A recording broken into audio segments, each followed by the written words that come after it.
Ada lebih dari 3 akun sampai kurang lebih 5. Ada beberapa. Nanti kita lihat ya yang mana yang Kesabaran Dewi Persik habis. Hari ini Kapolres Jakarta Selatan berencana laporkan netizen merugikan dirinya. Sebelumnya Dewi Persik murka soal tuduhan yang menyebut pernah jual diri oleh seorang ibu-ibu.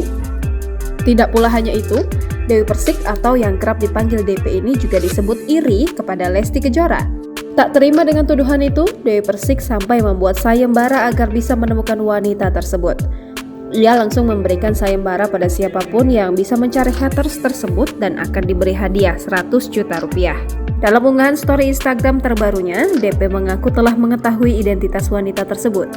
Kini, pedangdut Dewi Persik bersama kuasa hukumnya menyambangi Polres Metro Jakarta Selatan, Senin 31 Oktober 2022.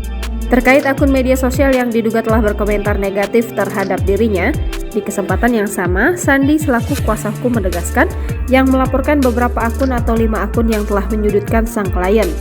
Pelantun lagu Mimpi Manis ini pun sebelumnya telah berusaha diam atas tudingan miring beberapa akun media sosial yang menyudutkan namanya.